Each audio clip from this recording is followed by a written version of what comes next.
भारत निर्वाचन आयोग लोकतंत्र के सबसे बड़े पर्व में भाग लेने के लिए हृदय से आभार व्यक्त करता है और आप सभी का धन्यवाद करता है। गौरवान्वित मतदाता, राजनीतिक दल और उम्मीदवार, मतदान अधिकारी एवं एजेंसियां, सुरक्षाकर्मी, मीडिया, मतदाताओं तक जानकारी पहुंचाने में भागीदारी संस्थाएं एवं एजेंसियां। नमस्कार साथियों, ये जो खबर अभी जानकारी मैंने आप लोगों के सामने प्रेषित की है, तो ये आज का अमर उजाला अखबार है। और आप लोगों ने जो अमर उजाला अखबार पढ़ा हुआ है या और भी जो अखबार है उन सब में ये दिया हुआ है। भारत निर्वाचन आयोग ने एक धन्यवाद ज्ञापित करते हुए विज्ञापन जारी किया हुआ है। तो साथियों, आज मैं इस चर्चा में आपसे जानना चाहूंगा, जैसा कि भारत निर्वाचन आयोग ने मतदान के लिए प्रेरित किया। देश के आम चुनाव अभी संपन्न हुए हैं। 1 जून को जो अंतिम चरण 7वें चरण का चुनाव था वो संपन्न हुआ है। साथियों, चुनाव का मतदान प्रतिशत कितना रहा, इसको लेकर के मैं एक बार आपसे जानना चाहूंगा, चर्चा करना चाहूंगा। क्या भारत निर्वाचन आयोग की सिर्फ धन्यवाद ज्ञापित करने से इतिश्री हो गई? आज लोगों में जो उदासीनता, चुनाव को लेकर के जो उदासीनता देखने को मिली है, उसके पीछे की आखिर बड़ी वजह क्या है? देश की राजनीति है, देश के प्रमुख पद के लिए चुनाव हुआ है, प्रधानमंत्री पद के लिए चुनाव हुआ है, देश की हमारी सबसे बड़ी पंचायत है, उस पंचायत के लिए, उस व्यवस्था को संभालने के लिए चुनाव हुआ है। लेकिन उस चुनाव में एक बहुत बड़े वर्ग की भागीदारी न हो पाना एक बहुत बड़ा प्रश्न चिन्ह खड़ा करता है। साथियों, चुनाव हुआ, आप लोगों ने भी इतिश्री कर ली, राजनीतिक दल है उनकी भी इतिश्री हो गई। लेकिन ये बहुत ही महत्वपूर्ण विचारीय तथ्य है। एक बड़े वर्ग, एक बड़ी संख्या में लोग, एक बड़े अनुपात में लोग अगर चुनाव में भागीदारी नहीं करते हैं, वो मतदान नहीं करते हैं, तो कहीं ना कहीं ये प्रश्न चिन्ह जो उठता है वो हमारे देश की व्यवस्था पर उठता है। साथियों, हम इतने उदासीन चुनाव के लिए क्यों बने हुए हैं? चुनावों में हमारी रुचि क्यों नहीं है? ये एक बार चर्चा का विषय, सब लोगों को उस पर, मुझे लगता है कि आप लोगों को भी इसके बारे में बात करनी चाहिए, आप लोगों को भी अपने विचार इस बारे में रखने चाहिए। आखिर उदासीनता का कारण क्या है? एक नई पीढ़ी, नई जनरेशन वो इस बात को कहकर इतिश्री कर देती है कि we are not interested in politics, हमें राजनीति से कोई लेना देना नहीं है, राजनीति में हम कोई रुचि नहीं रखते।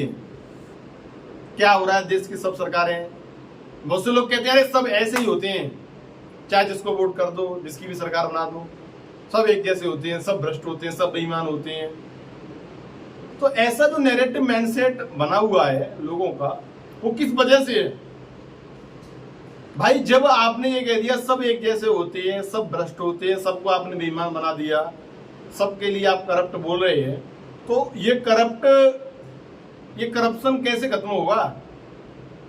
आप अपनी भागीदारी सुरक्षित क्यों नहीं कर रहे हैं?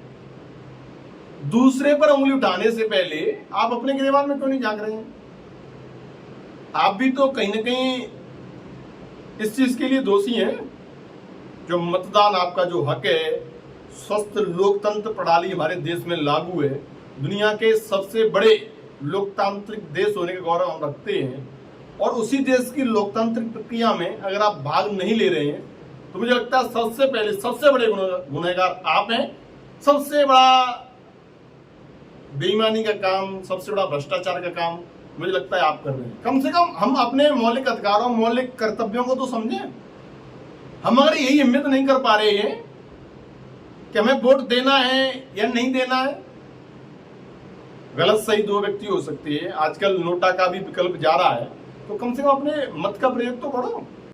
भाई, नोटा है, नन ऑफ दी है, कोई कैंडिडेट तुम्हें इसमें से पसंद नहीं है, आप नोटा दबाइए, लेकिन मतदान ना देना, ये कहाँ की समझदारी है? ये कहाँ का होशियारपन है? ये कहाँ के तुम मॉडर्न बनते हो? आप मतदान वाले दिन को एज ए हॉलीडे सेलिब्रेट करते हैं, ये कौन सी बुद्धिमत्ता है? जिन 5 साल तक आपके ऊपर जो सरकार करेगी, जिसका राज चलने वाला है, जो व्यवस्थाएं रहेंगी, उन व्यवस्थाओं में आप अपनी प्रतिभागिता है उसको सुनिश्चित नहीं कर पाते हैं। आप बस इतना कहकर इतिश्री कर देते हैं कि हमें मतलब ही नहीं है, हमें इंटरेस्टेड ही नहीं है, सारे नेता बेकार होते हैं, कोई अच्छा नहीं लग रहा है, सारे नेता भ्रष्ट हैं। आपने कैसे कह दिया सब भ्रष्ट हैं? भाई जब भ्रष्ट हैं, अगर आप इस चीज को मान रहे हो तो आप मतदान दो, सही व्यक्ति का चुनाव करो। आखिर कब तक ऐसी स्थिति बनी रहेगी? तो जो एक तथाकथित वर्ग है, अपने आप को, खासकर मैं युवा पीढ़ी से कहना चाहूंगा, आप युवा हैं, यूथ हैं, आप पढ़ाई कर रहे हैं, अपने करियर की नई राह चुन रहे हैं, उस दिशा में आप संघर्ष कर रहे हैं, तो संघर्ष की इस दिशा में ये भी आपकी जिम्मेदारी है, हम अपनी महत्वपूर्ण जो जिम्मेदारी है, अपने कर्तव्यों को समझें।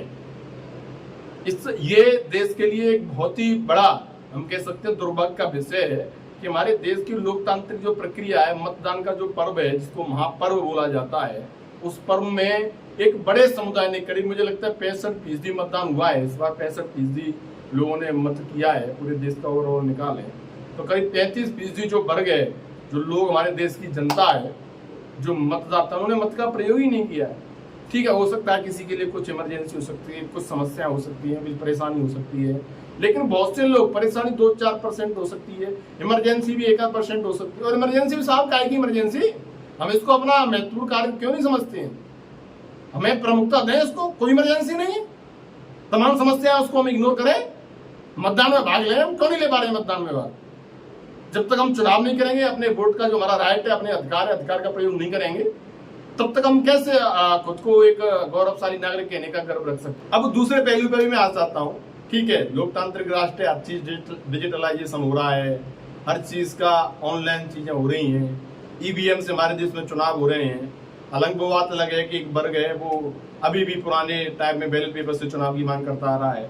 तो कहीं ना कहीं अभी ये विषय भी चल रहा है, लंबे समय से मुद्दा चल रहा है कि चुनाव में ऑनलाइन वोट डालने की प्रक्रिया वजह से लोग घर बैठ करके और अपना वोट डालते रहे, तो वो बहुत ही सरल और एक कह सकते हैं सरल प्रक्रिया हो जाएगी, जिससे ज्यादा से ज्यादा लोग अपना मत का प्रयोग कर सके, मतदान में भाग ले सकेंगे, घर बैठे कर लें। लेकिन अभी भी घर बैठे कोई बहुत अधिक कष्ट नहीं करना है। मतदान केंद्र आपके घर से बहुत अधिक दूरी पर नहीं बनाया जाता है, उस मतदान केंद्र पर आपको पहुंचना है, वहां पर जाकर अपने मत का प्रयोग करना है।